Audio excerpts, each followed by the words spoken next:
সূরা বাকারার ১২৫ নম্বর আয়াতে আল্লাহ বলছেন, সেই সময়কে স্মরণ করো যখন কাবা গৃহকে মানব জাতির মিলনকেন্দ্র ও নিরাপত্তা স্থল করেছিলাম। এই আয়াতে যেই শব্দটা আমাদের সবার চোখ এড়িয়ে যায় সেটা হচ্ছে মানব জাতি। মহান আল্লাহ এখানে খুব স্পষ্ট করেই বলেছেন মাসাবাতান লিন্নাস, মানুষের জন্য মিলন কেন্দ্র। আমরা ধরেই নিয়েছি আল্লাহ পাক এখানে মুমিন মুসলিমদের ইমানদারদের কথা বলেছেন। তিনি হয়তো ভুল করে লিন্নাস বলেছেন, অথবা যারা কাতেবহি ছিল, হওয়ার কথা ছিল মুমিন মুসলিম, তারা ভুল করে নাস লিখেছে। এখানে স্পষ্টভাবে মানব জাতির কথা বলা হয়েছে। এরপর যদি আপনার মনে দ্বিধা বা সংকোচ থাকে, ২২ নম্বর সূরা হজের ২৭ নম্বর আয়াতটা পড়ে দেখতে পারেন। এখানেও ওয়াজিফিন নাস, আর মানুষের নিকট হজের ঘোষণা দাও, তারা তোমার কাছে আসবে পায়ে হেঁটে এবং কৃষকায় উঠে চড়ে দূর পথ পাড়ি দিয়ে। তাহলে হজের ঘোষণা দিতে বলেছে কাদের নিকট? মুমিন মুসলিম ইমানদারদের নিকট নাকি মানুষের নিকট? এই বিষয়ে আলোচনা করতে গেলে অনেক সময় লাগবে। চলুন আমরা যে প্রচলিত অর্থ আছে, আল্লাহ যে এই দুটো আয়াতেই সূরা বাকারার ১২৫ এবং সূরা হজের ২৭ নম্বর আয়াতে মানুষের মধ্যে, লিন নাসের মধ্যে, মানব জাতির মধ্যে হজের ঘোষণা দিতে বলেছেন এবং তারা দূর দূরান্ত থেকে আসবে, সেজন্য এই গৃহকে পাক সাফ পবিত্র রাখতে বলেছেন, পরিষ্কার পরিচ্ছন্ন রাখতে বলেছেন। সেটা আমরা এক সাইডে সরিয়ে যেটা প্রচলিত আছে সেটার মধ্যেই যাই। হজ কি করা হচ্ছে? সেই পবিত্র গৃহের কাছে গিয়ে সূরা তাওবার ১১১ নম্বর আয়াতের মতো লাব্বাইক আল্লাহুম্মা লাব্বাইক বলে আল্লাহর কাছে, আমার বায়াতের ভিডিও দেখলে বুঝবেন যে আল্লাহর কাছে শপথ করছে। সূরা হজের ২৯ নম্বর আয়াতে আল্লাহ বলছেন, তারপর তারা যেন পরিষ্কার পরিচ্ছন্ন হয়, তাদের মানতসমূহ পূরণ করে এবং প্রাচীন ঘরের তাওয়াফ করে। কি দুর্ভাগ্যজনক ভুল অনুবাদ। ফজলুর রহমান সাহেব এখানে এই পরিষ্কার পরিচ্ছন্ন হওয়ার ব্র্যাকেটের মধ্যে লিখে দিয়েছেন নখ আর চুল, মানে নখ আর চুল কাটার কথা আল্লাহ বলেছেন। তাইসিরুল কুরআন অনুবাদ করেছে দৈহিক অপরিচ্ছন্নতা, মানে একটা মানুষ তার সকল লোভ, লালসা, মোহ, ঘৃণা, গীবত, মিথ্যা, জুলুম, সমস্ত পাপ পঙ্কিলতা থেকে তওবা করে, যে আল্লাহ বলছেন পরের আয়াতের শেষ অংশে তাদের মানতসমূহ পূরণ করে, যেই শপথ করবে আল্লাহর কাছে যে আল্লাহ আমি সারা জীবন যা কিছু করেছি আমি আর জীবনে করব না, আল্লাহর কাছে যে সূরা তাওবার ১১১ নম্বর আয়াতের মতো বায়াত করবে, সারা জীবনের জন্য তওবা করে সত্যিকারের মুত্তাকি হওয়ার চেষ্টা সাধনায় আত্মনিয়োগ করবে, সেটাকে ঘুরিয়ে দিয়ে সেই পরিষ্কার পরিচ্ছন্নতা বলতে, অপরিচ্ছন্নতা বলতে শুধু নখ আর চুলের মধ্যে আটকে ফেলা হয়েছে। এর ফলাফল যা হবার তাই হচ্ছে। মানুষ হজ করছে, আল্লাহর কাছে শপথ করছে যে আল্লাহ আমি সকল পাপ পঙ্কিলতা থেকে পরিচ্ছন্ন হলাম, পবিত্র হলাম, আত্মশুদ্ধি করে নিলাম, তোমার সামনে শপথ করলাম, লাব্বাইক আল্লাহুম্মা লাব্বাইক বললাম, আমি আর কখনো সেই পথে পা বাড়াবো না। সেই মানত করছে, কিন্তু তার কোনো পরিবর্তন হচ্ছে না। বাড়ি আসছে, নিজের দেশে আসছে, এসে নামের আগে হাজি বা আলহাজ লিখছে, বছরের পর বছর ধরে সেই লকব ধরে রাখছে, নামের আগে আলহাজ হচ্ছে, হাজি হচ্ছে। তার সন্তান নাতিপুতিরাও বলছে যে আমার বাবা দাদা আলহাজ ছিল, হাজি ছিল, গৌরব বোধ করছে। কিন্তু ওই হাজি সাহেব, ওই আলহাজ সাহেব আল্লাহর সামনে গিয়ে যে শপথ করেছেন সূরা হজের ২৯ নম্বর আয়াত অনুযায়ী যে মানত করেছেন, আর হজ যেই শপথ করেছেন লাব্বাইক আল্লাহুম্মা লাব্বাইক বলে, সব ভুলে চুকে যেমন ছিলেন তেমনই থাকছেন। কেন থাকছেন? আমাদের আলেম ওলামাদের কারণেই থাকছেন, কারণ তারা হাদিস বানিয়েছে যে ওখানে গিয়ে হজরে আসওয়াদে চুম্বন দিলে সমস্ত পাপ সেই পাথর চুষে নেয়, অথবা সেই হজ করে আসলে একেবারে দুধের শিশু যেমন পবিত্র হয়ে যায়, সমস্ত পাপ ধুয়ে মুছে সাফ হয়ে যায়, সেই মানুষটাও ঠিক তেমনই হয়ে যায়। এর সাথে কি হিন্দুদের গয়া কাশিতে গিয়ে তারা যে গঙ্গা স্নান করে, সেই গঙ্গা স্নানের কোনো পার্থক্য আছে? তারা তো সেই গঙ্গা স্নান করে তারা তো মনে করে জীবনের সমস্ত পাপ ধুয়ে মুছে সাফ হয়ে তারা একেবারে দুধের শিশুর মতো হয়ে গিয়েছে, পবিত্র, মহাপবিত্র। ঠিক একইভাবে আলহাজ এবং হাজিগণ মনে করেন যে তারা জীবনের সমস্ত পাপ ধুয়ে মুছে সাফ করে একেবারে দুধের শিশুর মতো নিষ্পাপ হয়ে গিয়েছেন। অবশ্য এই লাহুয়াল হাদিসের মাধ্যমে পাপের সংজ্ঞাটাই বদলে দেওয়া হয়েছে। আমাদেরকে এমনভাবে পাপের সংজ্ঞা বোঝানো শেখানো হয়েছে যে আমরা পাপ বলতে যা বুঝি, আর কুরআনে আল্লাহ পাক পাপ বলতে যেগুলোকে বুঝিয়েছেন তার সাথে আকাশ জমিন ব্যবধান। যেগুলোকে আলেম ওলামারা আমাদের সামনে পাপ হিসেবে প্রেজেন্ট করছেন এমনভাবে যে ওই ধরনের কাজ করলে আল্লাহর আরশ কেঁপে ওঠে, মানুষ তা জানতেই পারছে না। যে আল্লাহ আসলে কোন ধরনের পাপের কথা বলেছেন, যেই সমস্ত পাপের সাথে গ্যারান্টি দিয়ে তিনি সাকারের কথা বলেছেন, হুতামার কথা বলেছেন, নারের কথা বলেছেন, জাহান্নামের কথা বলেছেন। সংজ্ঞা কীভাবে বদলে দেওয়া হলো? আমাদেরকে বোঝানো হচ্ছে নাটক দেখলে পাপ হয়, সিনেমা দেখলে পাপ হয়, গান বাজনা শুনলে পাপ হয়, বেপর্দা হাঁটলে পাপ হয়। এইগুলোকে এমনভাবে প্রচার করতে করতে, প্রেজেন্ট করতে করতে এমন করে ফেলছে যে মানুষ এগুলোকে মনে করে যে আল্লাহর আরশ কাঁপার মতো পাপ, অথচ যেই সমস্ত মহাপাপগুলোকে আল্লাহ বারবার নিষেধ করেছেন, বারবার ধ্বংস ঘোষণা করেছেন যে ধ্বংস তাদের জন্য, ওয়াইলুল্লিকুল্লি হুমাজাতিল লুমাজা বলেছেন, জুলুমবাজের কথা বলেছেন, মিথ্যাবাদীর কথা বলেছেন, গীবতকারীর কথা বলেছেন, পরের অর্থ সম্পদ আত্মসাৎকারীর কথা বলেছেন, মানুষের হক যারা ধ্বংস করে তাদের কথা বলেছেন, যারা ইনসাফ করে না তাদের কথা বলেছেন। সেই সমস্ত মহাপাপীদের কথা বা সেই সমস্ত পাপগুলোকে আমাদের কাছে পাপ মনেই হয় না, কারণ তাদের 2-3টা জিনিস শিখিয়ে দেওয়া হয়েছে। আপনি 5 ওয়াক্ত নামাজ পড়েন, কোনো মানুষ যদি কোনো পুকুরে 5 বার গোসল করে তাহলে কি তার শরীরে কোনো পাপ থাকতে পারে? মানুষ মনে করছে যে আমি তো প্রতিদিন 5 ওয়াক্ত নামাজ পড়ছি, আমার শরীরে তো কোনো পাপ সাপ নাই, আর পুরো বছর ধরে আমি যেই পাপ করছি সেটা তো ওই হজে গিয়ে সব ধুয়ে মুছে সাফ করে আসছি। সুতরাং 5 ওয়াক্ত নামাজ পড়ছে, রমজানে রোজা রাখছে, আর বছর শেষে গিয়ে হজ করে আসছে, তাদের জান্নাত কনফার্ম, কারণ তারা দুধের শিশুর মতো নিষ্পাপ হয়ে আসছে। আমাদের কাছে মহাপাপ হিসেবে প্রেজেন্ট করা হয়েছে। আপনি গান শুনছেন, আপনি সিনেমা দেখছেন, আপনি নাটক দেখছেন, আপনি বেপর্দা নারী দেখেছেন, এগুলো হচ্ছে মহাপাপ। আর এই মহাপাপ করে আল্লাহর আরশ কাঁপিয়ে দিচ্ছে ইহুদি, খ্রিস্টান, বৌদ্ধ, হিন্দুরা। আর আমরা তো এই সমস্ত পাপের ধারে কাছেও নেই, বরঞ্চ যে টুকিটাকি ছোটোখাটো পাপ করি, যে গীবত করি, যে মিথ্যা বলি, যে মানুষের সম্পদ আত্মসাৎ করি, মানুষকে ঠকিয়ে খাই, মানুষের উপর জুলুম করি, ঘুষ খাই, বাটপারি করি, চিটারি করি, ধান্দাবাজি করি, টেন্ডারবাজি করি, এগুলো তো আমাদের 5 ওয়াক্ত নামাজের পরেই সেই অজুর সাথে ধুয়ে মুছে চলে যাচ্ছে। আর যদিও টুকটাক কিছু জমে টমে থাকে, সেগুলো তো বছর শেষে শেষ হয়ে যাচ্ছে হজের মাধ্যমে। এইভাবে পুরো ইসলাম, প্রকৃত কোরআনের ইসলাম থেকে ডাইভার্ট করে আমাদেরকে এক পথভ্রষ্টতার মধ্যে অতল তলে, অতল গহীন অন্ধকারে নিয়ে হারিয়ে ফেলা হয়েছে। সূরা বাকারার 196 আয়াত, তোমরা আল্লাহর উদ্দেশ্যে হজ উমরা পালন করো, কিন্তু তোমরা যদি অসমর্থ হও তবে সহজলভ্য কুরবানি করো। যে পর্যন্ত কুরবানির পশু তার স্থানে না পৌঁছে তোমরা মাথা মুন্ডন করো না। তোমাদের মধ্যে যদি কেউ পীড়িত হয় বা মাথায় ক্লেশ থাকে তবে সিয়াম বা কুরবানির দ্বারা তার ফিদিয়া হবে। এত দীর্ঘ একটা আয়াতে কুরবানির শব্দটা একবারও নেই। আছে হাদিয়া, আছে সাদাকা, তার মানে দান, সাদগা, দাক্ষিণ্য, চাঁদা। খুবই রহস্যজনকভাবে এই আয়াতে আরবি কুরবানি শব্দটা 4 বার ব্যবহার করেছেন প্রত্যেকটা অনুবাদকারী। আপনারা হয়তো বলবেন যে কোরআনের অর্থ কি তারা বিকৃত করেছে? এটা আমার বিশ্বাস হচ্ছে না। আপনারা আমার রুকু এবং সিজদার ভিডিও দেখলে বুঝবেন যে অর্থ কীভাবে ভয়ঙ্করভাবে বিকৃত হচ্ছে। যদি সেই সময়টুকু আপনার না থাকে, আপনাকে সহজ একটা এক্সাম্পল দিচ্ছি। আপনি খুব ভালো করেই জানেন যে সালাত মানে হচ্ছে নামাজ, এর প্লুরাল বহুবচন হচ্ছে সালাওয়াত। এবার 22 নম্বর সূরা হজের 40 নম্বর আয়াতটা পড়ে দেখুন সালাওয়াতের অর্থ কি দিয়েছে। প্রত্যেকটা অনুবাদে সালাতের যে বহুবচন সালাওয়াত, এর অনুবাদ দিয়েছে ইহুদিদের উপাসনা। বয়ান ফাউন্ডেশন তাই করেছে, ফজলুর রহমান তাই করেছে, মুজিবুর রহমান তাই করেছে, তাইসরুল কুরআনও তাই করেছে। ভাবেন আপনি যে সালাতের বহুবচন সালাওয়াত, সেটাকে বানিয়ে দিয়েছে ইহুদিদের মন্দির, ইহুদিদের সেই সিনাগগ।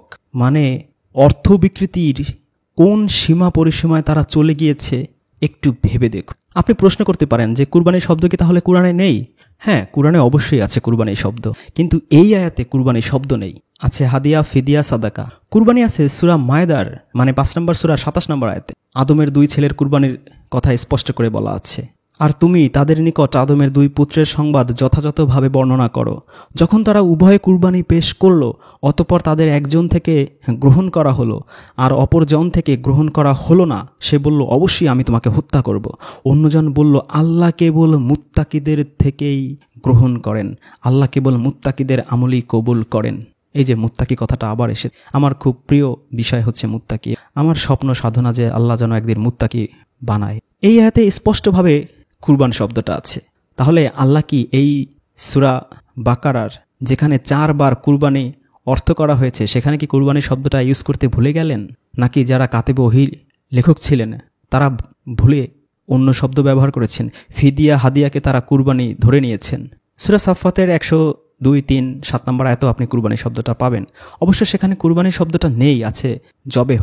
102 নম্বর আয়াতে এবং 107 নম্বর আয়াতেও একই জিনিস, কিন্তু সেখানেও অনুবাদ মুজিবুর রহমান সাহেব অনুবাদ করেছেন আমি তাকে মুক্ত করলাম এক মহান কুরবানির বিনিময়ে, অথচ এখানে আরবিতে কুরবানি শব্দটাই নেই। তাইসিরুল কুরআন অনুবাদ করেছে আমি এক মহান কুরবানির বিনিময়ে পুত্রটিকে ছাড়িয়ে নিলাম, এখানেও আরবিতে কুরবানি শব্দটাই নেই। আরেক কুরবানি আমরা পাই সূরা বাকারার 67 নম্বর আয়াতে, যে মুসা নবীর সেই গরুর গাভীর ঘটনার সেইখানে আমরা দেখতে পাই। তো এই 3টা সূরায় আমরা কুরবানি দেখতে পাই এবং আদমের যে সন্তান হাবিল কাবিলের ওইখানে স্পষ্টভাবে দেখতে পাই, কিন্তু এইখানে সূরা বাকারার 196 নম্বর আয়াতে একবারও কুরবানির শব্দ নেই, কিন্তু খুবই আশ্চর্যজনকভাবে 4 বার কুরবানির শব্দ অনুবাদে ব্যবহার করেছেন অনুবাদকারী। তাহলে প্রশ্ন উঠছে যে এখানে কেন আল্লাহ কুরবানির শব্দ ব্যবহার না করে হাদিয়া, ফিদিয়া, দান, সাদগা এই কথাগুলো বলেছেন? এর কারণ খুবই সোজা। কারণ যেহেতু ইব্রাহিম নবীর মাধ্যমে আল্লাহ পাক ইব্রাহিম নবীকে বলেছেন যে তুমি মানুষের মধ্যে এই হজের ঘোষণা দিয়ে দাও, এই কাবা ঘর এটা হবে সমগ্র মানব জাতির জন্য জাতিসংঘের সদর দপ্তরের মতো। এখানে বসে প্রতি বছর সমগ্র মুসলিম বিশ্ব তো অবশ্যই যাবে, এছাড়া যারা অমুসলিম আছে তাদেরকেও ইনভাইটেশন দেওয়া হয়েছে, আল্লাহ পাক ইনভাইটেশন দিয়েছেন। সূরা বাকারার 125 এবং সূরা হাজের 26 নম্বর, সবাই আসবে, ধর্মীয় আলাপ আলোচনা হবে, তর্ক হবে, বিতর্ক হবে, এক ধর্মের মানুষের সাথে আরেক ধর্মের মানুষের সম্প্রীতির বন্ধন দৃঢ় হবে, তাদের সাথে জানাশোনা হবে। কারণ তাদের মধ্যে ভুল বোঝাবুঝি থাকলে, মিসআন্ডারস্ট্যান্ডিং থাকলে, ঘৃণা থাকলে, বিদ্বেষ থাকলে, এই মহা সমাবেশের মাধ্যমে তাদের সবার মধ্যে এক অন্যরকম চমৎকার সম্প্রীতির বন্ধন, সম্প্রীতির সম্পর্ক, রিলেশনশিপ তৈরি হবে। এটাই তো হচ্ছে ধর্মের আসল সৌন্দর্য। আর সেখানে অবশ্যই মুসলিমদের সবচেয়ে বেশি কন্ট্রিবিউট। সেখানে যদি অনেকে ধনী মুসলিম থাকে যে তিনি হয়তো অসুস্থতার কারণে বা অন্য কোনো কারণে যেতে পারছেন না, তিনি এইভাবে ফিদিয়া, হাদিয়া পাঠিয়ে দেবেন। সেটা পশু হতে পারে, সেটা অর্থ সম্পদ হতে পারে, সেটা পোশাক আশাক হতে পারে, যে কোনো কিছু তিনি পাঠিয়ে দেবেন। আল্লাহ তো এই কথাটাই এখানে বলেছেন খুব স্পষ্ট সহজ সরল ভাষায়।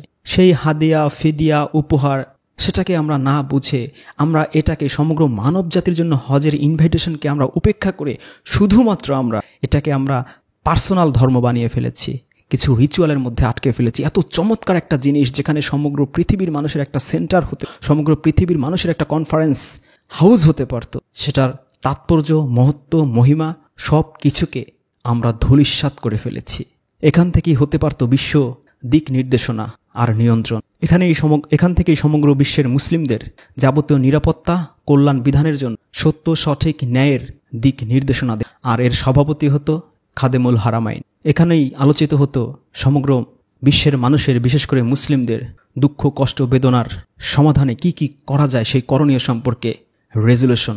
ধনী দরিদ্রের বৈষম্য কিভাবে দূর করা যায়, কিভাবে দান, সাদগা, জাকাত সমস্ত কিছু সুষ্ঠু বন্টন করা যায়, সব কিছু চমৎকারভাবে কন্ট্রোল করা যেত। মানুষের, জনগণের ন্যায্য অধিকার, কর্তব্য, দায়িত্ব সব কিছু সুন্দরভাবে বন্টন হতে এবং অমুসলিমদের সাথে দারুণ একটা সম্প্রীতির বন্ধন সৃষ্টি হতে পারত। এবং তারা যখন এ কোরআনের বাণী শুনত, কোরআনের লজিকগুলো, যুক্তিগুলো এবং এর মাহাত্ম্য, এর ইনসাফের দিক নির্দেশনা এবং দান সাদগার মাধ্যমে যে কোরআন তাসকিয়া নফসের কথা বলে সূরা লাইলের 18 নম্বর আয়াতে, যে পৃথিবীর একমাত্র ধর্ম যেই ধর্মের আত্মশুদ্ধির সর্বশ্রেষ্ঠ পথ হচ্ছে মানুষের জন্য অর্থ সম্পদ সব কিছু বিসর্জন।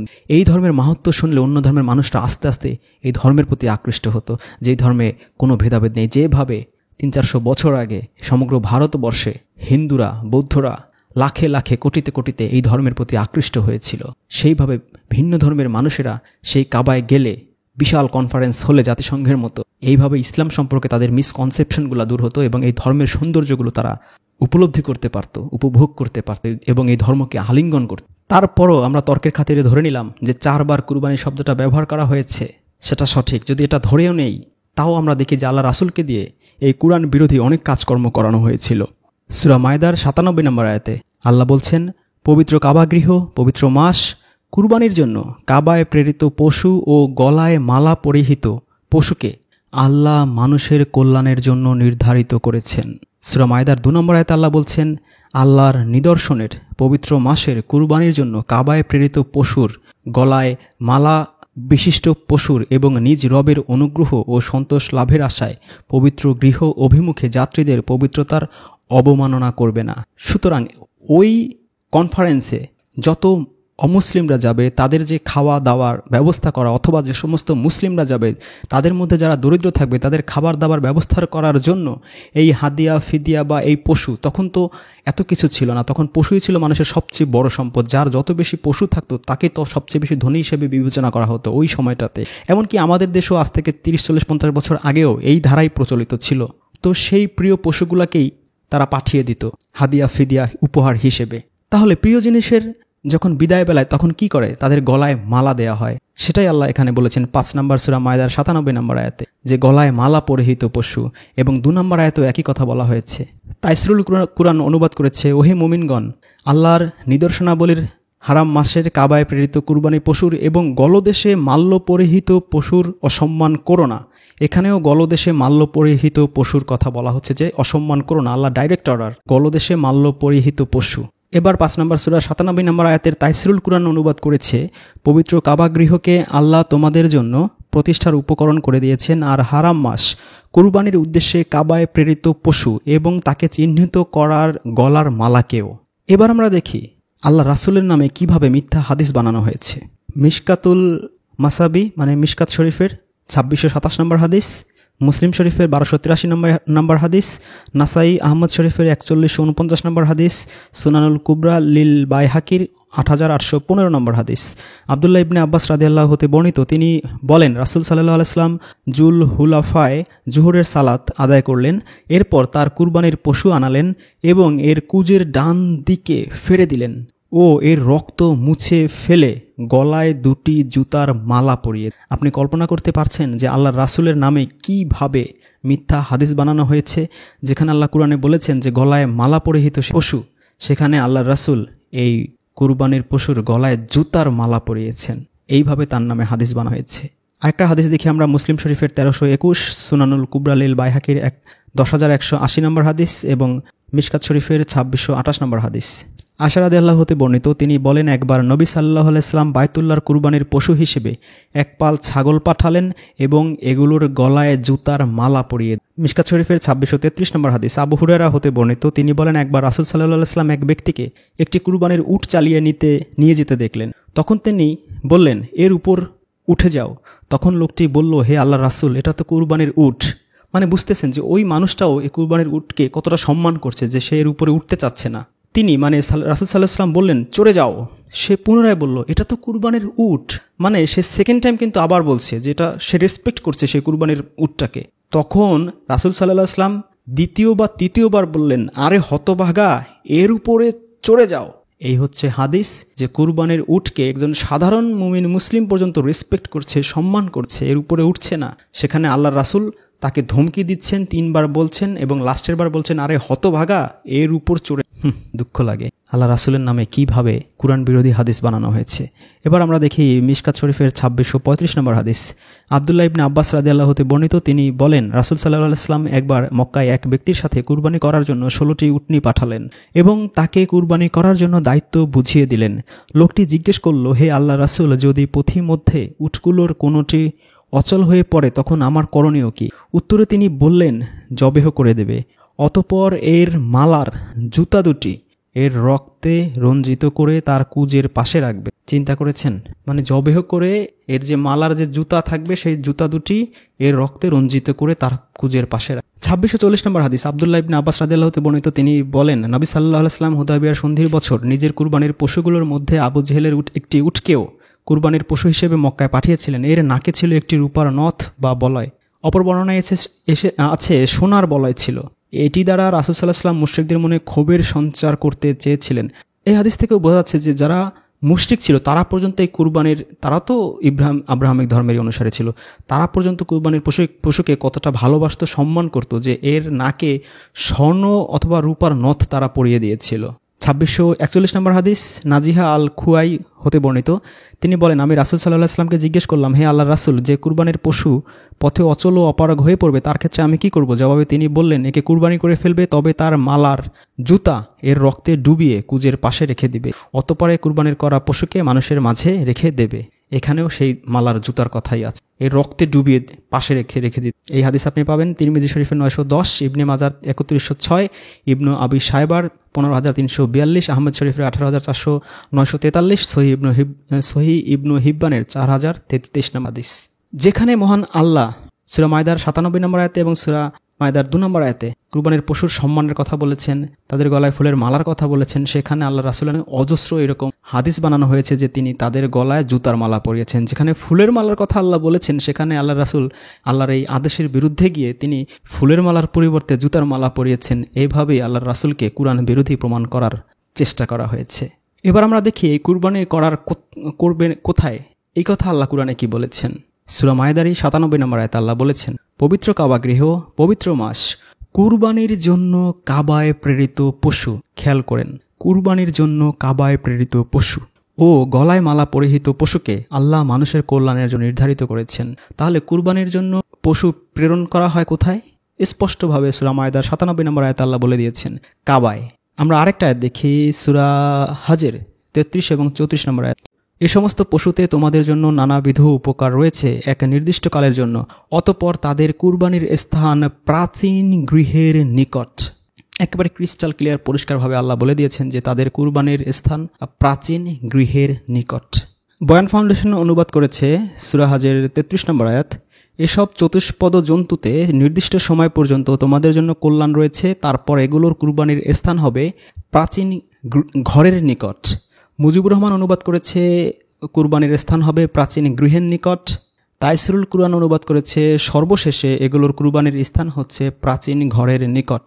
এবং পরের আয়াতে 34 নম্বর আয়াতে আল্লাহ বলে দিয়েছেন যে প্রত্যেক জাতির জন্য আমি কুরবানির নিয়ম করে দিয়েছি, যাতে আমি তাদেরকে জীবনোপকরণ স্বরূপ যেসব চতুষ্পদ জন্তু দিয়েছি সেগুলোর উপর আল্লাহর নাম স্মরণ করে। অবশ্যই এই আয়াতে আরবিতে কুরবানি শব্দটাই নাই। যাই হোক, আমরা দেখলাম যে কুরবানির স্থান আল্লাহ নির্দিষ্ট করে দিয়েছেন। আর স্বাভাবিক, যেখানে হজ হবে সেখানে সমগ্র পৃথিবীর মুসলিম অমুসলিম সবাই যাবে, সেখানে কনফারেন্স হবে, সেখানে ইসলাম ধর্ম সম্পর্কে বিধর্মীরা জানতে পারবে, এই ধর্ম সম্পর্কে তাদের যে ভুল ধারণাগুলো আছে, যে কুসংস্কার আছে, যে মিসকনসেপশন আছে, সেগুলো পরিষ্কার হবে, তাদের মধ্যে সম্প্রীতির বন্ধন সৃষ্টি হবে, একজন আরেকজনের সাথে যে দয়া মায়া সৌহার্দ্য সম্প্রীতির বন্ধন সুদৃঢ় হবে। এবং নবী রাসূলরা তো যুগে যুগে তাই করেছেন। তারা কি এসেই শুধু রেডিমেড মুসলিম পেয়েছেন? না, তারা পাননি। তারা যেই কম কি পেয়েছেন, সেই কম যেই মুশরিক থাকুক বা যেই ধর্মেরই থাকুক, যেমন আমাদের ঈসা নবী, তিনি এসে পেয়েছিলেন তো ইহুদিদের। তখন তো খ্রিস্টান বলতে তো কোনো মানুষ তখন পৃথিবীতে ছিল না। তিনি নিজেও তো সেই বলতে গেলে তখনকার বনী ইসরাইল পরিবারেই জন্মগ্রহণ করেছেন। তো নবী রাসূলদের কাজ তাই ছিল। তারা যারা অমুসলিম, যারা তাদের কাছেই তো ধর্মগুলো, আল্লাহর বাণীগুলো প্রচার করবে। তো এই নবীওয়ালা কাজগুলোই তো যুগের পর যুগ, শতকের পর শতক তো এইভাবে আমাদেরও করতে হবে। যারা আনেওয়ালা উম্মত আছে, মানে আল্লাহ রাসূলের মৃত্যুর পরে যারা থাকবে, তাদেরই তো এই মহান দায়িত্ব। আল্লাহ পাক তো বলেছেন যে এই দায়িত্বগুলো যারা সৎ কাজের আদেশ দিবে, অসৎ কাজের নির্দেশ দিবে, তারাই তো হচ্ছে কুনতুম খায়রা উম্মতিন, উম্মতদের মধ্যে তারাই হচ্ছে খায়ের, তারাই হচ্ছে উত্তম, ভালো। সেই ব্যক্তির কথার চেয়ে কার কথা উত্তম হতে পারে যে মানুষকে আল্লাহর দিকে ডাকে, নিজে নেক আমল করে এবং বলে আমি মুসলিম? তাহলে এই ব্যক্তিরাই তো উত্তম হবে। মানুষকে আল্লাহর দিকে ডাকবে, মানুষকে হজের দিকে ডাকবে, কনফারেন্সের দিকে ডাকবে, যে আসো তোমরা, আসো আমাদের ধর্ম সম্পর্কে দেখো, আমাদের ধর্মটা কত সুন্দর, কত চমৎকার, আল্লাহর বাণীগুলো দেখো, ইনসাফগুলো দেখো, মানুষের প্রতি কোনো জুলুম নেই, কোনো অত্যাচার নেই। এখানে এই ধর্মের সবচেয়ে বেস্ট মানুষ হচ্ছে যারা মুত্তাকি। সূরা হুজরাতের 13 নম্বর আয়াতে আল্লাহ বলেছেন, এবং মুত্তাকির এই গুণ কোয়ালিটি থাকে। এবং আমরা তাজকিয়া নফস, আত্মশুদ্ধি তোমাদের মতো মুরাকাবা মুশাহাদা নাচানাচি লাফালাফি করে গয়া কাশি গিয়ে করি না। আমরা অর্থ সম্পদ মানুষের জন্য বিলিয়ে দেই, এবং আমাদের যত সম্পদ আছে এবং আমাদের জীবনটা পর্যন্ত সূরা তাওবার 111 নম্বর আয়াত অনুযায়ী আমরা সমস্ত কিছু আল্লাহকে বিক্রি করে দিয়েছি, বিক্রি করে জান্নাত নিয়েছি। এরকম এই ধর্মের সমস্ত সুন্দর দিকগুলো, সৌন্দর্যগুলো মানুষের মাঝে প্রচার কিভাবে করবেন আপনি? This is the best process, হজ। এবং ওইখানে যারা মুসলিম থাকবে তারা সেই কনফারেন্সে যোগ দিবে, দিয়ে তারা আল্লাহর সাথে শপথ করবে, আবারও সেই সূরা তাওবার 111 নম্বর আয়াতের মতো আল্লাহর কাছে বায়াত করবে। সেই মুমিনরাই তো বায়াত করার, সেখানে তো মুমিনদের কথাই বলা আছে। আল্লাহর সাথে বায়াত করবে যে আল্লাহ, আমার জীবন, আমার সম্পদ সব আমি তোমার বিক্রি করে দিলাম, এবার জান্নাত আমাকে দাও, আমি সমস্ত কিছু তোমার হয়ে গেছে। এখন আমার এই জীবনের প্রতি আমার আর কোনো চাওয়া পাওয়া নেই, এবং আমার যত সম্পদ আছে এগুলো সবই তোমার, আমি তোমার পথেই খরচ করবো। গরিব দুঃখী অভাবী অসহায় আত্মীয় স্বজন, পাড়া প্রতিবেশী, এতিম মিসকিন যারা আছে, তুমি যেভাবে সূরা বাকারাতে বলেছো 177 নম্বর আয়াতে, যেভাবে অন্যান্য আয়াতে বলেছো, আমি সেইভাবে তোমার সেই দেখানো পথ নির্দেশ অনুযায়ী 9 নম্বর সূরা তাওবার 7 নম্বর আয়াত অনুযায়ী প্রত্যেকটা আয়াতে তুমি যেভাবে বলেছো, আমি সেইভাবে সব কিছু মানুষের জন্য করে দেবো। আমার আর কিছু চাওয়ার নেই, কারণ এগুলো সব আমি বিক্রি করে দিয়েছি তোমার কাছে, আমার শুধু জান্নাত দরকার। তো যারা যাবে তাদের খাওয়া দাওয়া ব্যবস্থার কি হবে? কেউ টাকা থাকলে টাকা দেবে, পয়সা দেবে, উপহার দেবে, গিফট দেবে, জামা কাপড় দেবে, কেউ অর্থ সম্পদ দেবে, কেউ সেই গরু দেবে, খাসি দেবে, উট দেবে, মানুষের খাওয়া দাওয়ার ব্যবস্থা করবে। This is the best process. এবং এই জন্য কিন্তু এই আয়াতে মহান আল্লাহ 4 বারে কিন্তু সেই হাদিয়া, ফিদিয়া, সাদগা, দান, উপহার এই কথাটাই বারবার বলেছেন। কিন্তু দুর্ভাগ্যজনকভাবে প্রত্যেকটা জায়গায় 4 বার এখানে শুধু কুরবানি কুরবানি কুরবানি কুরবানি 4 বার কুরবানি বলে অনুবাদ করা হয়েছে। পুরো জিনিসটা কিভাবে ঘুরিয়ে ফেলা হয়েছে। এবং যেই কুরবানি তারা দিয়েছে সেই কুরবানিও যদি আমরা ধরে নেই, তারপরও সেই কুরবানির স্থান কোথায় দিয়েছেন আল্লাহ? কাবা গৃহের কাছে, ওইখানেই হবে। আপনার কনফারেন্স হবে কাবায়, জাতিসংঘের সদর দপ্তর, ওই টাইপের আর কি সদর দপ্তর, মুসলিমদের সেন্টার পয়েন্ট হবে সেখানে। আর আপনি কুরবানি করবেন যে ভারতের রামেশ্বর মন্দিরে, হবে না তো। কারণ সমস্ত মুসলিম ওয়ার্ল্ডের, সমস্ত অমুসলিম ওয়ার্ল্ডের সমস্ত বিশ্ব কনফারেন্স ইজতেমা হচ্ছে সেইখানে প্রতি বছরের অমুক নির্দিষ্ট তারিখে। আরেক জায়গায় কুরবানি করার তো কোনো যৌক্তিকতাই আসে না। সেইখানে করবেন, করার পরে সেগুলোকে ফুলের মালা থাকবে, সেগুলো দেখারও তো একটা সৌন্দর্য। মানুষ যারা পাঠাবে, যা সম্পদশালী আছে বা বিত্তশালী বা সাধারণ ঘরের মানুষই হোক, সে যদি আল্লাহ সেই কনফারেন্সে যদি একটা গরু পাঠায়, একটা উট পাঠায়, একটা খাসি পাঠায়, সে তো সাজিয়ে গুছিয়েই পাঠাবে। তার মনেরও তো একটা আনন্দের ব্যাপার আছে। সেইখানে তার বিরুদ্ধে হাদিস বানানো হয়েছে যে তিনি জুতার মালা পরিয়ে পরিয়ে সেগুলো সব গরু, ছাগল, উট, এতগুলো হাদিস আল্লাহ রাসূলের বিরুদ্ধে বানানো হয়েছে। তাহলে আমরা দেখলাম যে হজ কনফারেন্স হবে, সেখানে মুসলিম অমুসলিম, যেহেতু আল্লাহ সূরা বাকারার 125 নম্বর আয়াতে এবং সূরা হজে 26 নম্বর আয়াতে বলে দিয়েছেন যে সমগ্র মানবজাতিকে হজের দাওয়াত দেওয়ার কথা, ইনভাইটেশন করার কথা, সবার জন্য হবে। এবং মুসলিমদের দায়িত্ব হচ্ছে সেখানে হাদিয়া দেবে, ফিদিয়া দেবে, উপহার দেবে, গিফট দেবে, যার যতটুকু সম্বল সে তাই দেবে। যদি অন্যান্য হাদিয়া, ফিদিয়া, উপহার, পোশাক আশাক, অন্য অর্থ সম্পদ দেয় তাহলে সেটা সাজানোর দরকার নেই। কিন্তু যদি কোনো পশু পাঠায় তাহলে এটাকে সাজিয়ে গুছিয়ে গলায় মালা পরিয়ে সেটা পাঠাবে এবং সেটা ওইখানেই কুরবানি করতে হবে। এবং এর মাধ্যমে সমগ্র পৃথিবীর মানুষ মেসেজ পাবে, ইসলামের সৌন্দর্য জানতে পারার একটা সুবর্ণ সুযোগ প্রতি বছর পাবে। এবার আমরা দেখি সূরা বাকারার 189 নম্বর আয়াত। লোকে তোমাকে নতুন চাঁদ সম্বন্ধে প্রশ্ন করে, শোনো এটা মানুষের হজের সময়ক্ষণ নির্দেশক। সূরা ইউনূসের 5 নম্বর আয়াতে আল্লাহ বলছেন, তিনি সূর্যকে তেজস্কর ও চন্দ্রকে জ্যোতির্ময় করেছেন এবং তিথি স্তর নির্দিষ্ট করেছেন যাতে তোমরা গণনাকালের হিসাব জানতে পারো। খুব সহজভাবে এই আয়াত দুটোতে বর্ণিত লোকে তোমাকে নতুন চাঁদ সম্পর্কে জিজ্ঞাসা করে। এখানে আরবিতে বলা আছে আহেল্লাত। আহেল্লাতের বাংলা অর্থ হচ্ছে নতুন চাঁদ, হেলালের বহু বচন আহেল্লাল।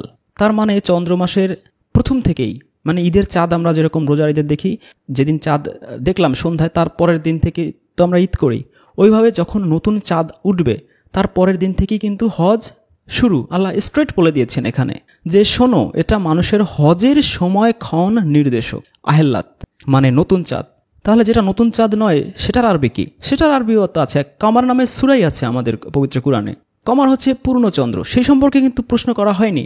প্রশ্ন করা হচ্ছে আহেল্লাত সম্পর্কে। এবং আল্লাহ পাক একথাটাই এখানে বলছেন সূরা বাকারার 189 নম্বর আয়াতে, লোকে তোমাকে নতুন চাঁদ আহেল্লাত সম্পর্কে জিজ্ঞেস করে, শোনো এটা মানুষের হজের সময়ক্ষণ নির্দেশক। তাহলে লোকেরা কিন্তু কামার সম্পর্কে জিজ্ঞেস করেনি, আহেল্লাত সম্পর্কে জিজ্ঞেস করেছে। আর এটা হচ্ছে মানুষের হজের দিনক্ষণ ধার্য করার সাথে সংশ্লিষ্ট, ইংরেজিতে যাকে বলে ক্রিসেন্ট। এবং আমরা সূরা ইউনূসের 5 নম্বর আয়াতে দেখেছি যে চাঁদের কিন্তু তিথি আছে, স্তর আছে। 3 দিন 4 দিনের পরপর কিন্তু তিথি পরিবর্তন হয়। এটা হিন্দুরা খুব স্ট্রিক্টলি এই তিথিগুলো মেনে চলে। তাহলে সেই আল্লাহ রাসূলের বংশকে নির্বংশ করার পর যেই উমাইয়ারা, মুয়াবিয়া, তার ছেলে ইয়াজিদ, যারা আল্লাহ রাসূলের পরিবারকে, তার রক্তের সম্পর্কে সবাইকে একেবারে সেই নির্বংশ করে দিয়েছিল, তারা যখনই ক্ষমতায় এসেছে তখনই তারা এই আহেল্লাতকে পরিবর্তন করে তাদের সুযোগ সুবিধা মতো আল্লাহর কুরআনের আয়াতকে বৃদ্ধাঙ্গুলি দেখিয়ে এই তারিখটা পরিবর্তন করে নতুন চাঁদ আহেল্লাতের সময় যে হজ, এটাকে পরিবর্তন করে 9 থেকে 12 তারিখে নিয়ে গিয়েছে এবং রাসূলের নামে মিথ্যা হাদিস বানিয়েছে যে তাতে কোনো ভুল নেই, যেহেতু আল্লাহ রাসূল তো কখনোই কুরআনের বিরুদ্ধে যাবেন না। এখন এই হজের শপথ আপনি কিভাবে করবেন, বা যদি হজে যান আপনার শপথটা কি হবে? আল্লাহকে বলবেন লাব্বাইক আল্লাহুম্মা লাব্বাইক বলে আপনি শপথ কি করবেন? সূরা বাকারার 197 নম্বর আয়াতে আল্লাহ বলে দিয়েছেন, যদি কেউ এই হজের শপথ করে তার জন্য অশ্লীল ও পাপ কাজ, ঝগড়া, বিবাদ, দুষ্কার্য, কলহ এগুলো হচ্ছে নিষিদ্ধ। কোনো অন্যায় আচরণ, ঝগড়া, বিবাদ, দুষ্কার্য সে করতে পারবে না।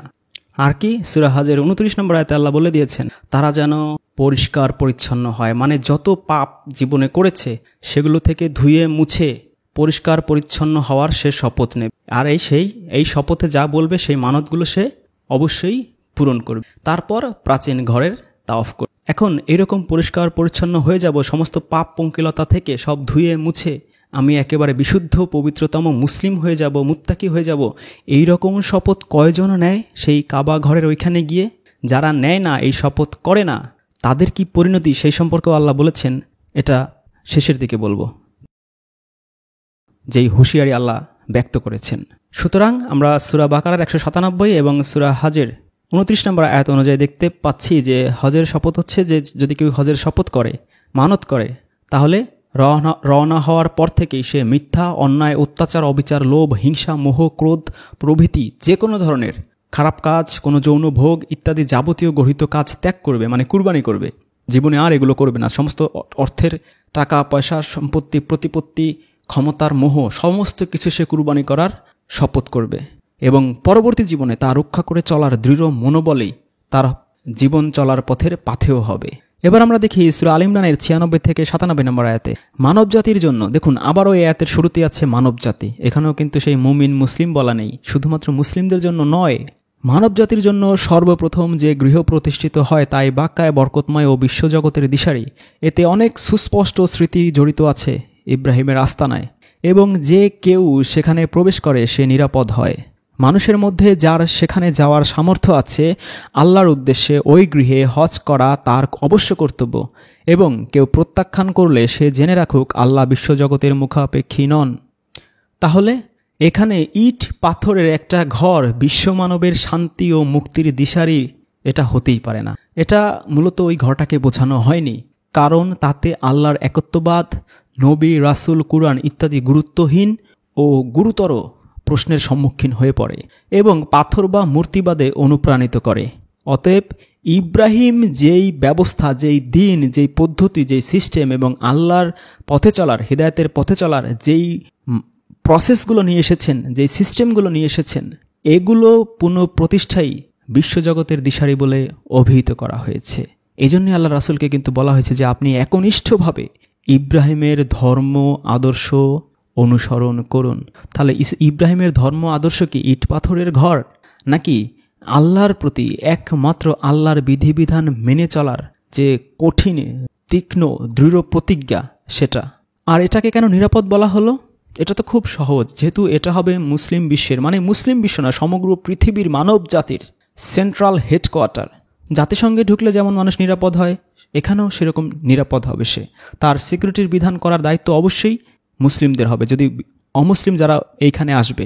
তবে এর অর্থ এই নয় যে জাতিসংঘের অফিস ঘরে একবার ঢুকে বেরিয়ে আসলেই আজীবন নিরাপদ থাকা যায়, মানে আপনি কাবা গৃহে একবার ঢুকলেই আজীবন আপনি নিরাপদ থাকবেন, এটা ভাবা বোকামি হবে।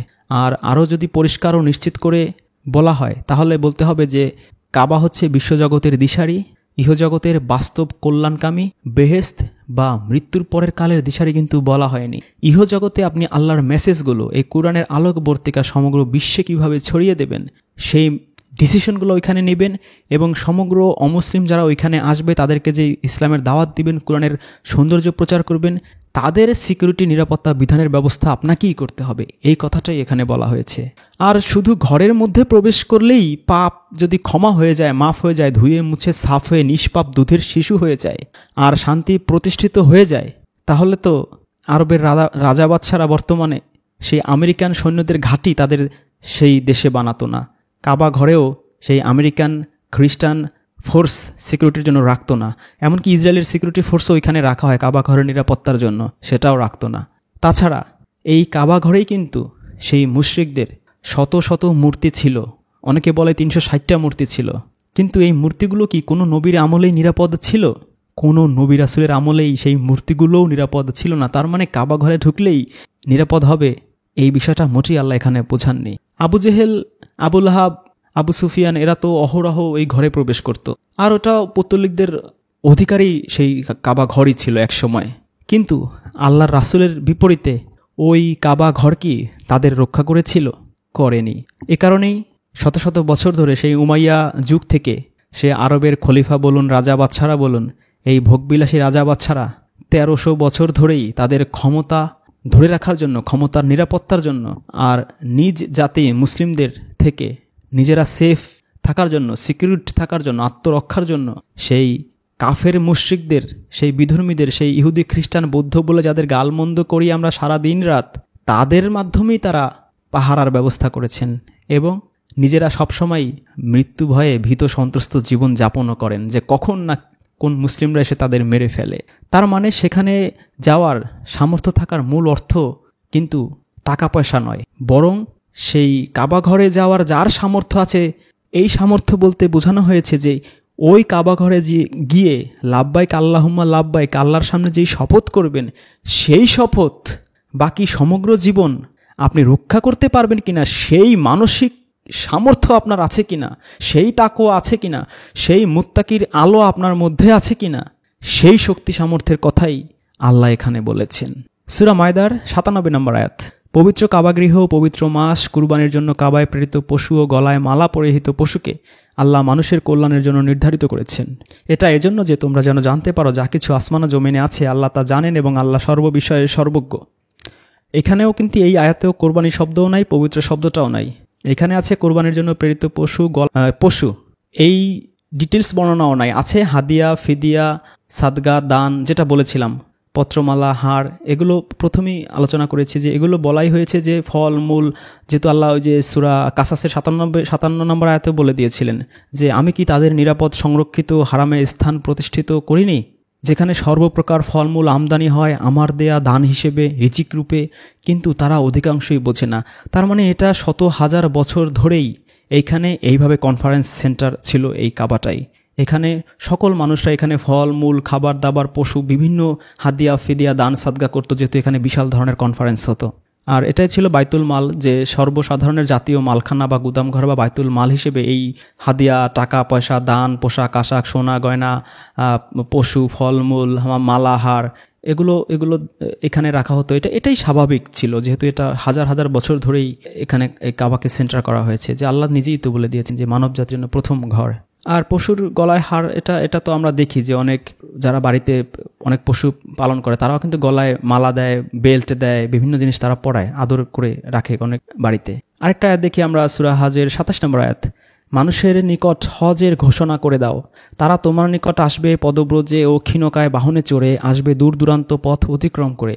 এর মানে কি? এর মানে হচ্ছে কাবাঘর যে আজকের জাতিসংঘের মতো কাজ করবে দুনিয়ার সমবিশ্বাসীদের, মানে সেটা আব্রাহামিক ধর্মের যারা আছে, ইহুদি খ্রিস্টান, তাদের সবাইকে ডেকে আনবে, এবং যারা আব্রাহামিক মানে যারা আছে, যারা হিন্দু বৌদ্ধ অন্যান্য ধর্মের যারা আছে, তাদের সবাইকে আহ্বান করবে, তাদের রক্ষণাবেক্ষণ করবে, তাদের মেহমানদারি করবে, তাদের খাওয়া দাওয়ার ব্যবস্থার সাথে এই ধর্মীয় আলাপ আলোচনা করবে, এবং উদ্ভূত সমগ্র পৃথিবীতে যত সমস্যাগুলো আছে সেগুলো কিভাবে সমাধান করা যায়, আন্তর্জাতিক, অর্থনৈতিক, রাজনৈতিক সমস্ত বিষয়গুলো নিয়েই আলাপ আলোচনা কনফারেন্স হবে জাতিসংঘের মতো করে। আর এগুলো সমাধানের দিক নির্দেশনাও দিবে, আর এটাই হবে মুসলিমদের হেডকোয়ার্টার। সূরা হজের 28 নম্বর আয়াতে আল্লাহ বলেছেন, যাতে তারা তাদের কল্যাণময় স্থানগুলোতে হাজির হতে পারে এবং তিনি তাদেরকে চতুষ্পদ জন্তু থেকে যা খাদ্য হিসেবে দান করেছেন তার উপর নির্দিষ্ট দিনগুলোতে আল্লাহর নাম উচ্চারণ করতে পারে। অতঃপর তোমরা তা থেকে আহার করো এবং দুস্থ ও অভাবগ্রস্তকে আহার করাও। এই আয়াতে পশুর কথা আছে। দানে বা উপহার হিসেবে যে সমস্ত পশু আছে সেই পশুগুলো কোনো ব্যক্তি বা কোনো পার্সোনাল কোনো সেই খাদেমুল হারামাইন বা শুধু আরবের কোটি কয়েক 3, 4, 5, 10 জন তারা যেন নিজের স্বার্থে না রাখে বা নিজেরাই শুধু ব্যবহার না করে, এই কথাটা এখানে বলা হয়েছে যে তারা যেন এটা মানুষের জন্য, মানে যারা আসবে সমস্ত মেহমানদের জন্য তারা যেন এগুলো ব্যবহার করে। উপস্থিত যারা দেশি বিদেশি থাকবে তাদের খাদ্য সমস্যা পূরণ করবে, তাদের খাবার দাবারের সমস্ত কিছুর ব্যবহার করবে, এটাই এই আয়াতে বোঝানো হয়েছে। এবার দেখি 29 নম্বর আয়াত। অতঃপর তারা যেন তাদের অপরিচ্ছন্নতা দূর করে এবং তাদের মানত পূর্ণ করে এবং তাওয়াফ করে প্রাচীন গৃহের।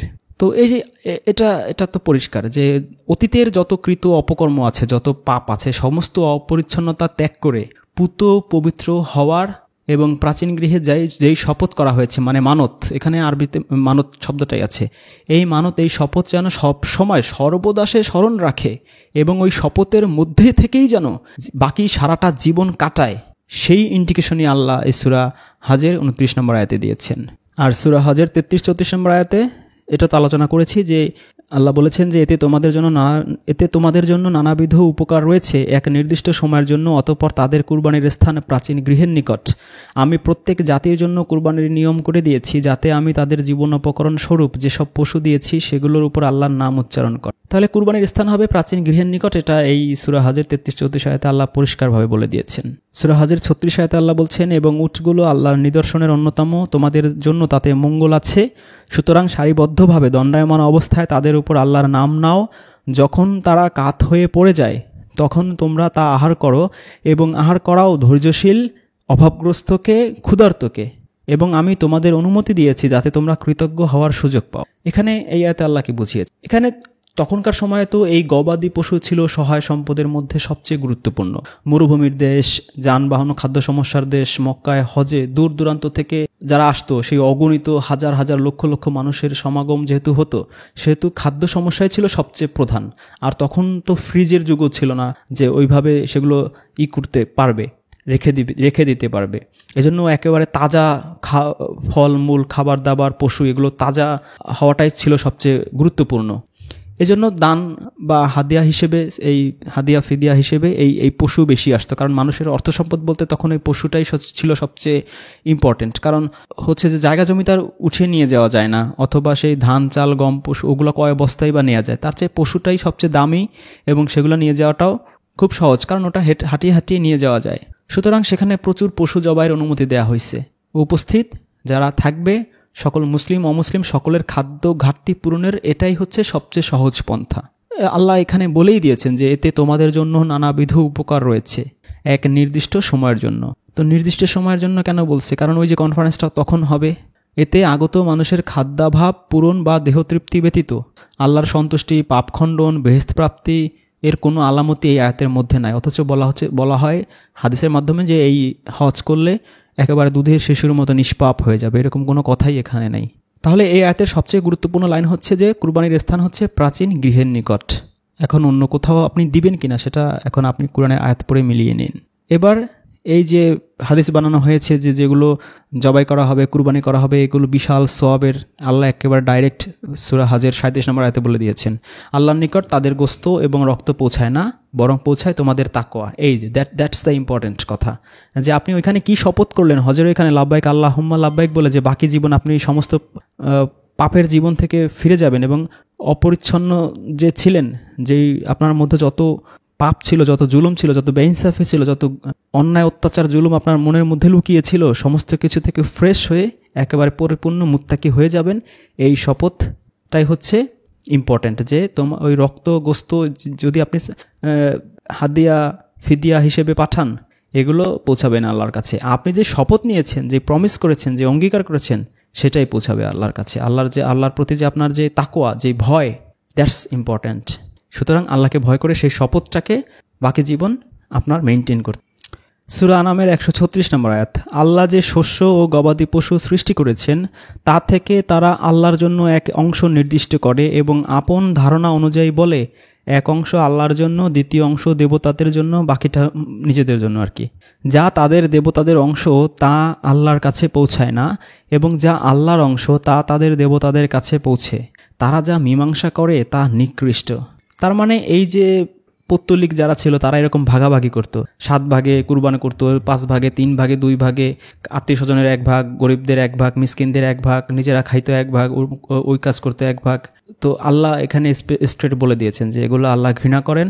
আর হচ্ছে বাস্তবতা তো এটাই যে প্রকৃতপক্ষে তো সব ভাগই 7 ভাগ, 5 ভাগ, 3 ভাগ, 2 ভাগ, যাই কয়ে ভাগ করুক, সব ভাগ মানুষই খায়। এগুলো কোনো আল্লাহও খায় না, এগুলা ফেরেশতারাও খায় না। সুতরাং এই ভাগ বাটোয়ারাগুলা এগুলা সেই পুত্তলিকটাই যে করতো, এটাও আল্লাহ এখানে সূরা আনামের 136 নম্বর আয়াতে আল্লাহ একেবারে পরিষ্কার ক্রিস্টাল ক্লিয়ার এক্সাম্পল দিয়ে আমাদের বুঝিয়ে দিয়েছেন।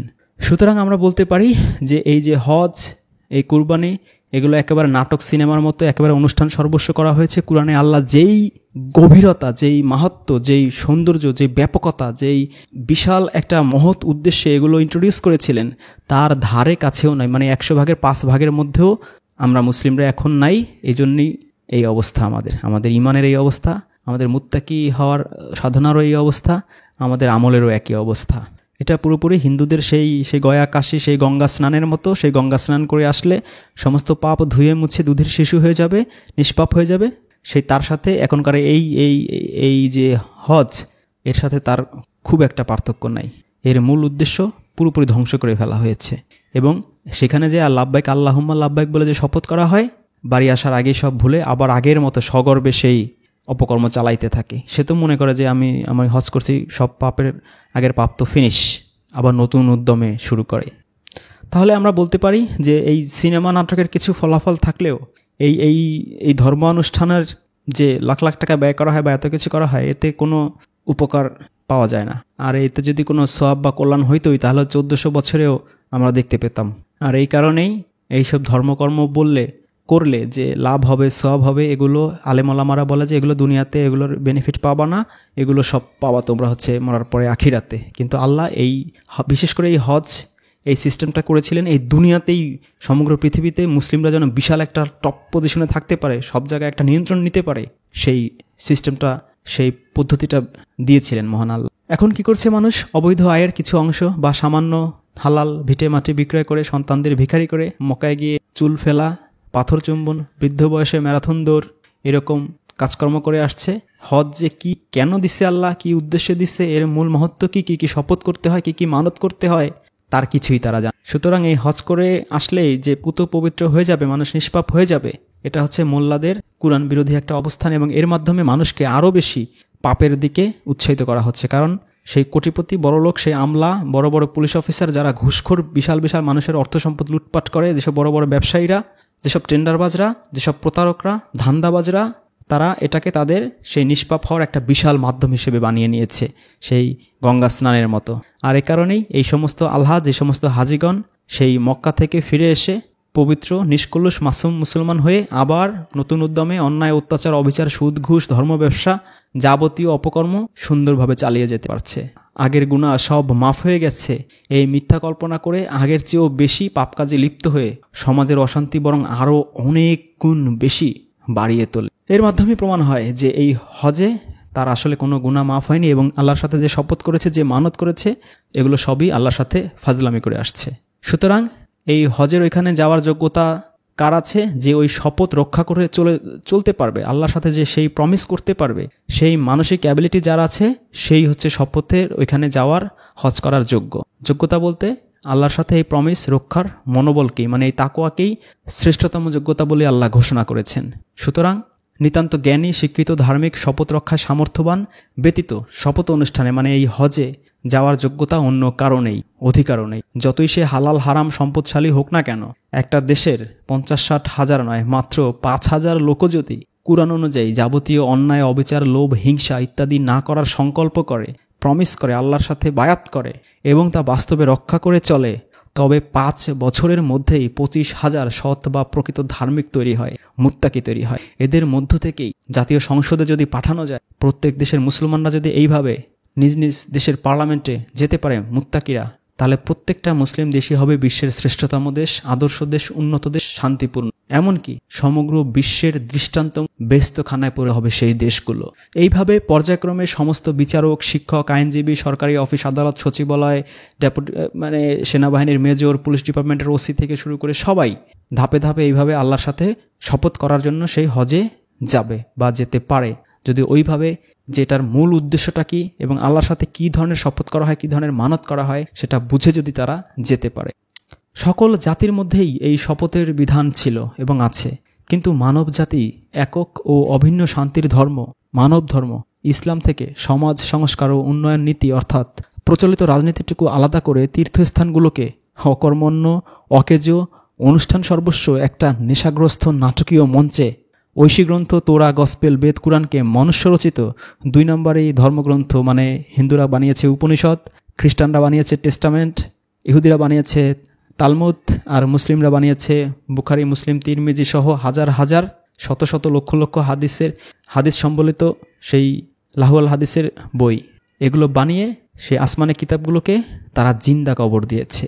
আর এর ফলে ধুরন্ধর, অভিজ্ঞ, প্রতারক, মুনাফেক শিক্ষিতগণ সংসদে, মৌলবাদী বর্বর মূর্খগণ তীর্থমঞ্চে, আর এদের ভয়ে আদর্শ, ভদ্র, দার্শনিক, জ্ঞানী, বিজ্ঞানীগণ নিগৃহীত বা উপেক্ষিত হয়ে হাজার মাস বা বছর অপেক্ষা শ্রেষ্ঠ আইয়ামে জাহেলিয়াত মানে বর্বর অন্ধকারের যুগে দিনানিপা করছে আর লাইলাতুল কদরের প্রতীক্ষা করছে।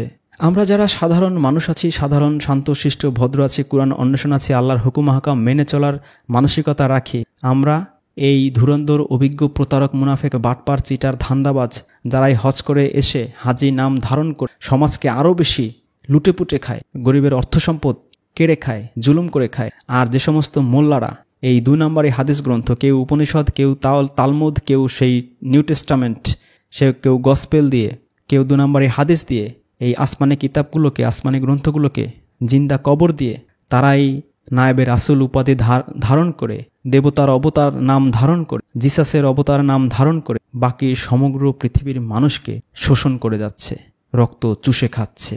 আর এই সাধারণ মানুষ আমরা আইএমএ জাহেলিয়াত বর্বর অন্ধকার যুগে আছি আর লাইলাতুল কদরের প্রতীক করছি। আর এই কারণেই বিশ্বের অর্ধেকেরও বেশি অর্থ সম্পদ শক্তি খরচ হয় সেই ইব্রাহিম, সে ব্রহ্মা থেকেই তো ব্রাহ্মণ ইব্রাহিম, নামের কত চমৎকার মিল, খেয়াল করেছেন? এই ইব্রাহিমের ধর্মানুসারী সবাই পারস্পরিক অন্যায়, অত্যাচার, জুলুমের মধ্যে আছে, হত্যার মধ্যে আছে, জবরদখল, ভোগবিলাসিতায় মহে আছে। আর ভাগ্যবান আরব জাতি আরবি কুরআন গ্রন্থ পেয়েও রাজ পারিবারিক ঘৃণ্য স্বার্থে 2 নম্বরই এই লাহুয়াল হাদিস রচনা করে ইসলামকে পঞ্চস্তম্ভে বেঁধে ফেলে কুরআনকে প্রত্যাখ্যান করেছে। সূরা আনামের 66 নম্বর আয়াতে আল্লাহ বলেন, তোমার জাতি তো এটাকে মিথ্যা বলছে, অথচ এটাই সত্য। ওরা মুসলিম বিশ্বকে প্রতারিত করে আজ 1300 বছর যাবৎ একচেটিয়া ভোগবিলাসী রাজকীয় শরীয়ত কায়েম রেখেছে, যার মধ্যে ইসলাম বা শান্তিবাদের মূল ও মৌলিক স্তম্ভ কিছুই নাই। রাজা বাদশাহদের পরিবার নিয়ন্ত্রণ করছে সমগ্র মুসলিম বিশ্বকে। যে সমস্ত মানুষ তাদের এই অপকর্ম ধরে ফেলে বা বিদ্রোহ করে তাদেরকে ফাঁসি দেওয়া হচ্ছে বা কারাগারে বন্দী করা হচ্ছে। তারা কোন পর্যায়ে চলে গিয়েছে যে আহেল্লাত, নতুন চাঁদের যে আল্লাহ নির্ধারিত হজের তারিখটা পর্যন্ত তারা পরিবর্তন করতে একটু দ্বিধাবোধ করেনি। বর্তমানে যে হজ চলছে, এই হজে হারাম হালাল পার্থক্যবিহীন ধনীদের সাময়িক আমোদ প্রমোদের অনুষ্ঠান হিসেবে প্রতিষ্ঠিত এবং তাদেরই বেহেশতে প্রাপ্তির অবাস্তব ধারণা বিজড়িত অনুষ্ঠান। কিন্তু সংখ্যাগরিষ্ঠ গরিবদের বছরে 1 টুকরা মাংস প্রাপ্তি ছাড়া বেহেশতের আশা ভরসা নেই। অবশ্য এই যুক্তি খণ্ডানোর জন্য, গরিবদের সান্ত্বনার জন্য আলেমোলামারা নবীর নামে আপত্তিকর অশ্লীল হাদিস রচনা করে রেখেছে। যাদের পশু কুরবানি করার সামর্থ্য নেই, অর্থাৎ গরিব ও অসমর্থগণ, নির্ধারিত 10 দিন ধরে রাখা নখ, চুল, গোফ ও যৌন লোম চেঁচে ফেললে পশু কুরবানির সমান সোয়াব পাবে। আবু দাউদ 10ম খণ্ড হাদিস নম্বর 780। মানে প্রেসিডেন্ট, মন্ত্রী, রাজা, বাদশাহ, ইমাম, আলেম, পীর, কেবলা প্রভৃতি পাক নাপাক ধনাঢ্যগণ হাজার লক্ষ টাকা দিয়ে যে পশু কুরবানি করল, তার আনুপাতিক মান তাদেরই দুয়ারে ভুখা নাঙ্গা 1 টুকরো গোস্ত প্রার্থী একজন ভিক্ষুক বা গরিব হাজির চেঁচে ফেলা নখ, চুল আর যৌন লোমের সমান। কি অশ্লীল হাদিস! এ লজ্জা, এ অপমান ঢেকে রাখার ফতোয়া এখনো পর্যন্ত। এজন্য ধনাঢ্যগণ এর জবাবদিহিতা চাইলে আলেমোলামাদের আত্মগোপন ছাড়া আর কোনো পথ খোলা নেই। আল্লাহর রাসূলের ধর্ম তথা শ্রেষ্ঠ ধর্ম নিয়ে এরকম নির্লজ্জ উপহাস, যৌন কৌতুক মহানবীর নামে রচনা করতে তাদের বুক একটুও পেট ও পিঠের ন্যূনতম প্রয়োজন ছাড়া অতিরিক্ত সহায় সম্পদ এবং যাবতীয় গর্হিত কথা কাজ ত্যাগের সংকল্প আমৃত্যু পর্যন্ত যে রক্ষা করে চলতে পারে, কাবায় না গেলেও সেই একমাত্র এবং প্রকৃত হাজি বা শপথকারী। একজন হাজি মানেই পরম সৎ, মহান ত্যাগী, শুদ্ধ, বিশুদ্ধ, পরিশুদ্ধ, বলিষ্ঠ ও সর্বোৎকৃষ্ট চরিত্রের অধিকারী। তিনি রৌশন জামিন, তিনি যে কোনো সন্দেহ ও বিতর্কের ঊর্ধ্বে, চরম বিশ্বস্ত, নির্ভরশীল, নেতৃস্থানীয় এবং পরম পূজনীয় ব্যক্তি। আর যদি সে বারবার প্রচলিত লোক দেখানো নাটকীয় হজ করে, মানে আল্লাহর সাথে সেই শপথ করে, মানত করে, প্রতিশ্রুতি করে, অঙ্গীকার করে, প্রমিস করেও বারবার ভঙ্গ করে, তবে তার চেয়ে অভিশপ্ত কাফের মুনাফেক সমাজে আর দ্বিতীয়টা থাকে না। সূরা নিসার 137-138 নম্বর আয়াতে আল্লাহ বলেন, যারা ঈমান আনে এবং পরে অস্বীকার করে এবং বারবার ঈমান এনে বারবার অস্বীকার করে, অতঃপর তাদের কুফরি বৃদ্ধি পেতেই থাকে, আল্লাহ তাদেরকে কিছুতেই ক্ষমা করবেন না এবং তাদেরকে পথ দেখাবেন না। মুনাফিকদের সুসংবাদ দাও যে তাদের জন্য মর্মন্তুদ শাস্তি রয়েছে। তাহলে যারা বারবার আল্লাহর কাছে যায়, কাবা ঘরে যায়, গিয়ে শপথ করে, আল্লাহর সাথে ওয়াদা করে, লাব্বাইক আল্লাহুম্মা লাব্বাইক বলে প্রমিস করে এসে আবারও সেই পাপের রাজ্যে হারিয়ে যায়, সূরা নিসার 137 এবং 138 নম্বর আয়াতে আল্লাহ বলে দিয়েছেন যে আল্লাহ তাদেরকে কিছুতেই ক্ষমা করবেন না, তাদেরকে হেদায়েতও দিবেন না, তাদের জন্য মর্মান্তিক শাস্তি প্রস্তুত করে রেখেছেন। আল্লাহ পাক আমাদেরকে সূরা নিসার 137 এবং 138 নম্বর আয়াত উপলব্ধি করার মতো তৌফিক এনায়েত করুক। আলহামদুলিল্লাহি রাব্বিল আলামিন।